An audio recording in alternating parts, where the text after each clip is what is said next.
ജ്യോതിഷപരമായ കണക്കുകൾ പ്രകാരം വിശാഖം നക്ഷത്രക്കാരുടെ ഭാഗ്യ നമ്പർ 3 വ്യാഴത്തിന്റെ സ്വാധീനത്തിൽ വരുന്ന നമ്പറാണിത്. വ്യാഴം ജ്ഞാനം, വിവേകം, ധനം, ഭാഗ്യം, ആത്മീയത എന്നിവയുടെ കാരകനാണ്. വിശാഖം നക്ഷത്രക്കാർക്ക് ഇത് കൂടുതൽ ഗുണങ്ങൾ നൽകുന്നു. ഭാഗ്യ നമ്പർ 3 വിശാഖം നക്ഷത്രക്കാർക്ക് പല രീതിയിലും പ്രയോജനകരമാണ്. ഇത് അവരുടെ ജീവിതത്തിലെ വിവിധ മേഖലകളിൽ എങ്ങനെ ഉപയോഗിക്കാമെന്ന് നോക്കാം. ജീവിതത്തിലെ സുപ്രധാന തീരുമാനങ്ങൾ എടുക്കുമ്പോൾ നമ്പർ 3മായി ബന്ധപ്പെട്ട തീയതികളോ സമയങ്ങളോ അല്ലെങ്കിൽ സംഖ്യയോ തിരഞ്ഞെടുക്കുന്നത് ശുഭകരമായിരിക്കും. ഉദാഹരണത്തിന് ഒരു പുതിയ സംരംഭം തുടങ്ങാൻ, വിവാഹം നിശ്ചയിക്കാൻ, യാത്രകൾ തുടങ്ങിയ കാര്യങ്ങളിൽ 3, 12, 21, 30 തുടങ്ങിയ തീയതികൾ പരിഗണിക്കാവുന്നതാണ്.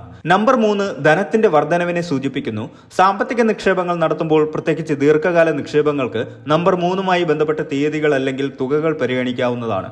ഉദാഹരണത്തിന് 3 ലക്ഷം, 30 ലക്ഷം എന്നിങ്ങനെയുള്ള തുകകൾ നിക്ഷേപിക്കുകയോ അങ്ങനെയുള്ള തീയതികളിൽ ഇടപാടുകൾ നടത്തുകയോ ചെയ്യാം. ഭാഗ്യ നമ്പർ 3 വരുന്ന ലോട്ടറി ടിക്കറ്റുകൾ തിരഞ്ഞെടുക്കുന്നതും നല്ലതാണ്. നമ്പർ 3 അറിവിനെയും വിജ്ഞാനത്തെയും പ്രോത്സാഹിപ്പിക്കുന്നു. പരീക്ഷകൾക്ക് തയ്യാറെടുക്കുമ്പോൾ, പഠനത്തിലുള്ള സമയക്രമത്തിൽ പ്രധാനപ്പെട്ട വിഷയങ്ങൾ പഠിക്കുമ്പോൾ 3 എന്ന സംഖ്യയുമായി ബന്ധപ്പെട്ട സമയങ്ങൾ തിരഞ്ഞെടുക്കുന്നത് ഏകാഗ്രത വർദ്ധിപ്പിക്കാൻ സഹായിക്കും. തൊഴിൽപരമായ കാര്യങ്ങളിൽ, പ്രധാനപ്പെട്ട മീറ്റിംഗുകളിൽ, പ്രോജക്റ്റുകൾ തുടങ്ങുന്ന ദിവസങ്ങൾ എന്നിവയിൽ നമ്പർ 3ന്റെ സ്വാധീനം പ്രയോജനപ്പെടുത്താം. വ്യാഴം അധ്യാപകരുടെയും ഉപദേഷ്ടാക്കളുടെയും ഗ്രഹമായതിനാൽ ഈ മേഖലകളിലുള്ളവർക്ക് നമ്പർ 3 കൂടുതൽ പ്രയോജനകരമാണ്. നമ്പർ 3 ശുഭകരമായ ബന്ധങ്ങളെയും സൂചിപ്പിക്കുന്നു.